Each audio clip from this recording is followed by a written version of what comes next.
My name is Will Rodriguez. I grew up in Marion, Iowa. I went to school at Mount Mercy University, and my favorite STEAM field is technology. Hello, my name is Wes Adcock from Waco, Texas.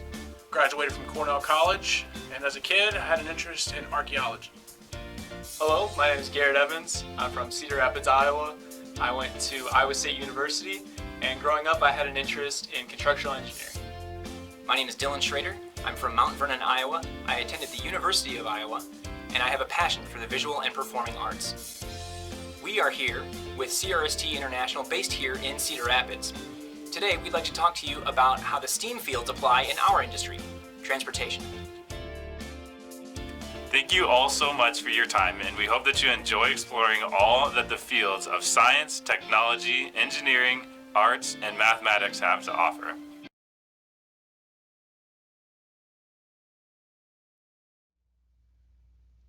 The following examples are only a few of the technological advancements available to the transportation industry and the professional driver.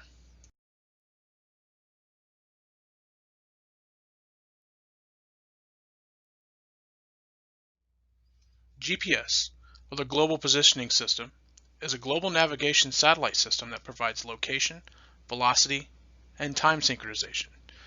You can find GPS systems in cars, trains, commercial vehicles, smartphones, and smartwatches. A GPS helps drivers get from point A to point B without the need to ask for directions or pull out a map.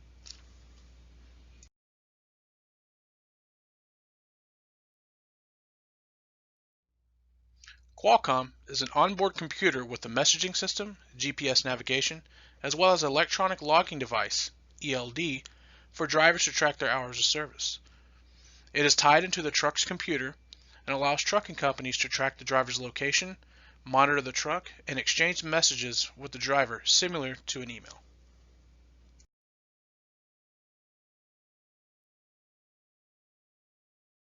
The Lytx DriveCam device mounts to a vehicle's windshield and is set up to record the road ahead and inside of the vehicle.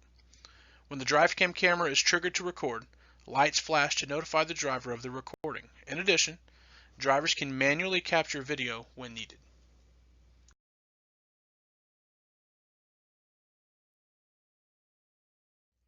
The Detroit Assurance System includes active brake assist for collision mitigation and adaptive cruise control to maintain a safe following distance from the vehicle ahead. Customers also have the option to add lane departure warning system. Now we will have an interactive activity. On this adventure, we will be driving from Portland, Oregon to Atlanta, Georgia. We are hauling a light load of fine art that weighs in at around 12,000 pounds. Along your journey, problems will arise and you will need to answer a few questions, so please have a pencil and a piece of scratch paper on the ready. Okay, before we begin our trip, we need to find out how long it'll take us to travel from Portland, Oregon to Atlanta, Georgia. Our trip will be about 2,600 miles in total, and we're going to assume that we're traveling at about 50 miles an hour to account for city driving, which will slow us down, and highway speeds where we can travel faster. So, how long will it take us to travel 2,600 miles at 50 miles an hour? Is it A, 38 hours, B, 52 hours, or C, 60 hours? The correct answer is B, 52 hours. By taking 2,600 miles divided by 50 miles per hour, we find that the answer is 52 hours. We set out from Portland and things are looking good up until Cabbage Hill. We need to put chains on our tires. Why do we do this? You might be surprised to know it's the same reason your fingers wrinkle in water, the need for traction. When we are in the water for a long time, our fingers begin to wrinkle. The reason for this is wrinkling your digits is your body's natural reaction when it recognizes that your hands are too wet to grab onto anything effectively. Your body will make your fingers wrinkle so that your fingers can use the wrinkles to better grip whatever it is with which you need to hold on. Chains on tires provide an extra area for our tires to bite into the ice and snow. Much like the wrinkles on our fingers, the chains allow us a little extra grip on the road when conditions are wet and slippery. Once we've got those chains on, we are ready to get rolling again.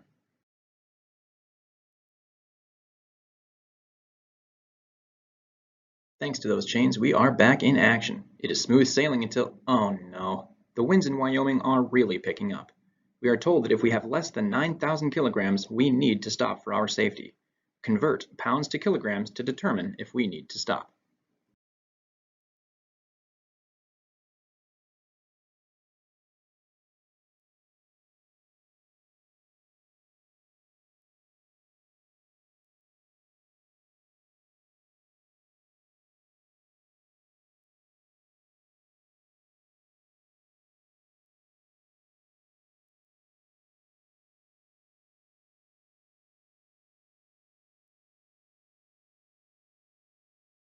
Since our cargo is only 12,000 pounds, or just over 5,400 kilograms, we do need to stop, and a good thing too.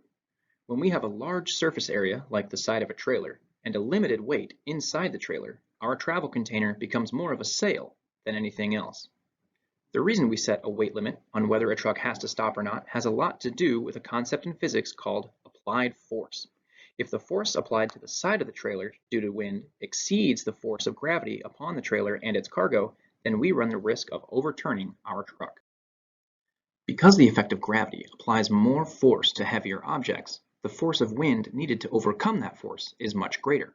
By that same reasoning, an empty trailer is a very high risk of the force of wind overcoming the force of gravity.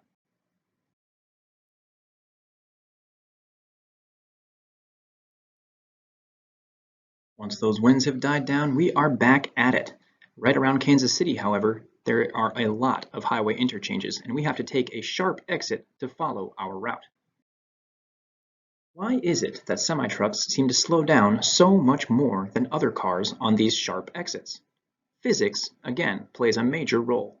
In fact, Sir Isaac Newton's first law of motion helps us understand. Newton's first law of motion states that an object in motion will remain in motion, and an object at rest will remain at rest unless acted upon by a force. So, what does that mean? When the truck is pulling the trailer in one direction, there is forward inertia, or momentum, in that direction. The trailer will continue moving forward unless some other force is applied, such as the brakes. If the truck were to turn sharply, or while it's moving too fast, the forward momentum of the trailer can end up overpowering the force of the engine and pull the truck right along with it. One way that we make sure this doesn't happen is to slow down and weaken the force of inertia on the trailer when making those turns. Now that we've made it safely through one of the birthplaces of jazz music in America, we are getting closer to our destination. Yikes! 500 feet ahead of us, it looks as though there's been an accident. If we are traveling at 55 miles per hour, or 80 feet per second, are we able to stop in time? It depends. How's your reaction time? Before we solve this problem, however, there are some things we need to know. For instance, if we're traveling at 55 miles per hour, that means we're traveling at 80 feet per second. Additionally, it takes half a second for the air braking system to engage and an additional 4 seconds to come to a complete stop. Knowing all these factors and the reaction times listed, are there any reaction times where we avoided an accident?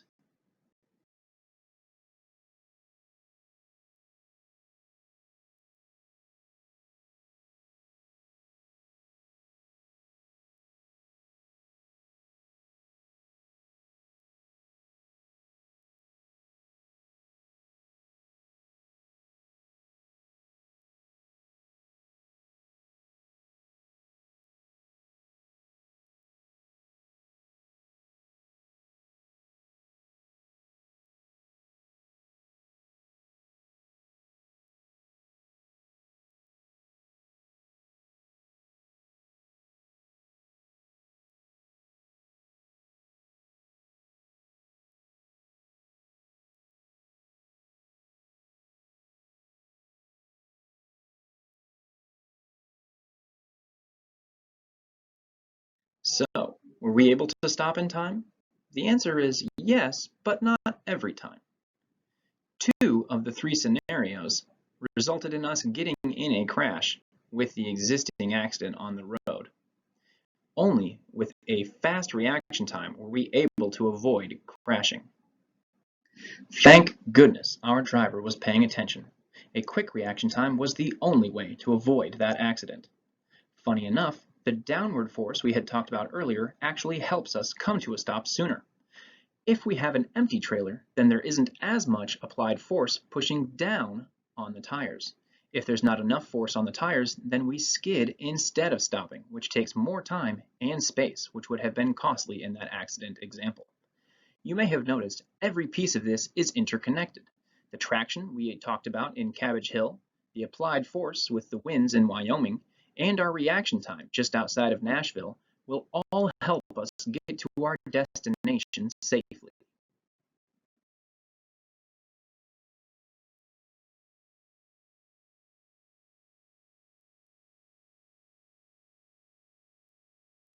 Congrats! You successfully made it to your destination in Atlanta, Georgia. While on our trip, we experienced a few delays. So, let's figure out what time we would have arrived. If we left Portland, Oregon at 6 a.m. Pacific time, what time would we have arrived in Atlanta, Georgia, including our delays? Don't forget, we crossed 3 time zones before reaching our destination in the Eastern time zone. Would it be A, Wednesday at 11 p.m., B, Thursday at 4 a.m., or C, Thursday at 6 a.m.? The correct answer is C, Thursday at 6 a.m. To find our answer, we first took the 52 hours it would take for us to complete our trip. We then add the additional time caused by our delays, along with 3 hours to account for crossing time zones. We can then add that to our trip total to get 72 hours. We can calculate the number of days it would take by dividing 72 by 24, which gives us 3. So, if we left Portland, Oregon at 6 a.m. Monday morning, we would arrive in Atlanta, Georgia at 6 a.m. on Thursday.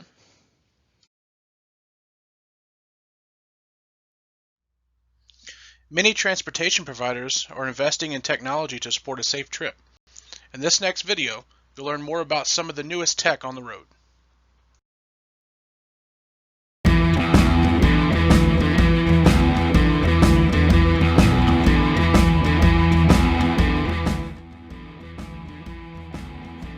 Driver safety is an important topic in the truck driving industry.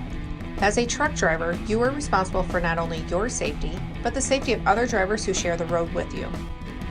Your Freightliner truck is your partner in providing a reliable and event-free drive. Equipped with Detroit Assurance, your truck has many safety features that will help you get to your final destination without incident. In the following minutes, you'll learn more about each of these features and how they work. Let's get started.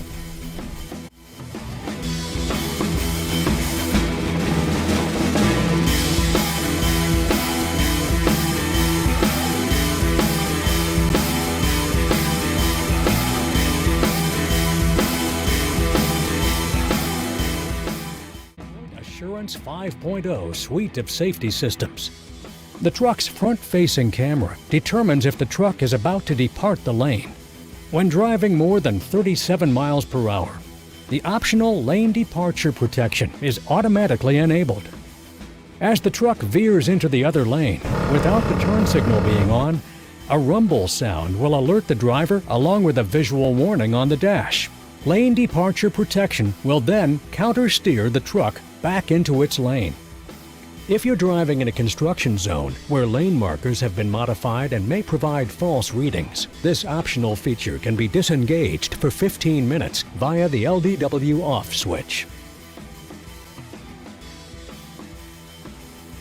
The Detroit Assurance radar and camera fused technology with the Video Radar Decision Unit, or VRDU2, together continuously monitor the distance of vehicles in the truck's path.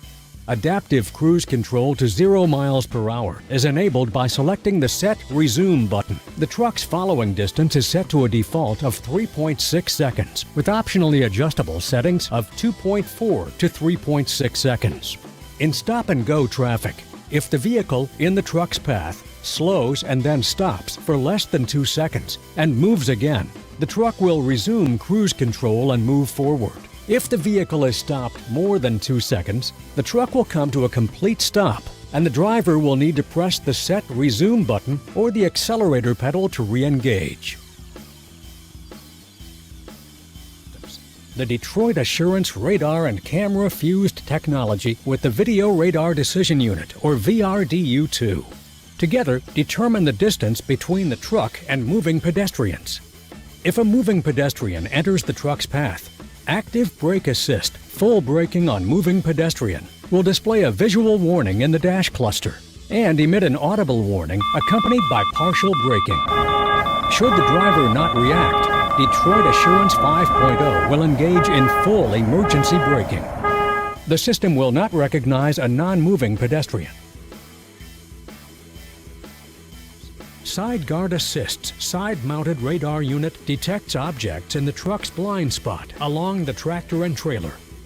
Side Guard Assist benefits the driver when attempting lane changes into an already occupied lane and right turns in city traffic, where the system alerts the driver of objects or people present in the truck's passenger side blind spot. As an object appears in the truck's blind spot, a yellow warning triangle is displayed in the A-pillar. As the truck attempts to make the right turn or sets the right turn signal, the triangle turns red and an audible warning sounds, alerting the driver not to go through with the turn in order not to contact objects in its blind spot. It comes equipped with traffic sign display.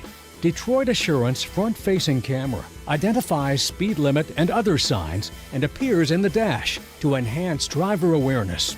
This helps the driver be more aware of the posted signs for safer driving.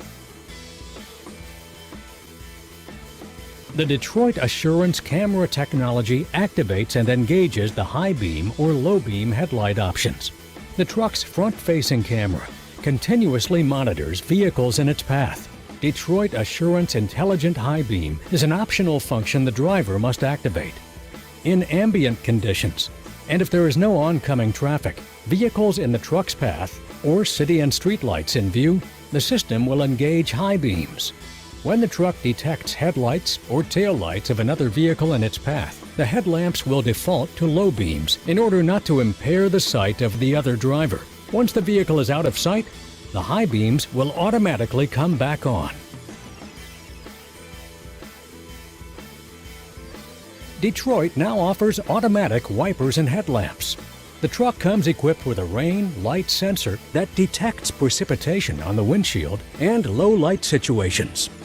When the headlight switch is in auto mode, the rain light sensor detects low light or poor visibility conditions, and the headlights will automatically turn on.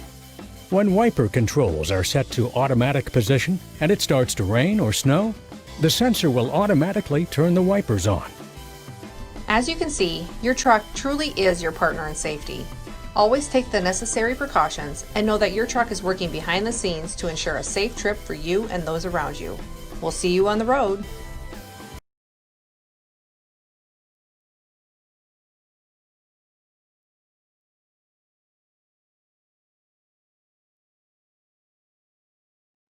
Science, technology, engineering, art, and math are everywhere. We hope you've enjoyed exploring the different ways that these fields interact with our industry. From all of us here at CRST, we wish you all health, happiness, and a brighter tomorrow.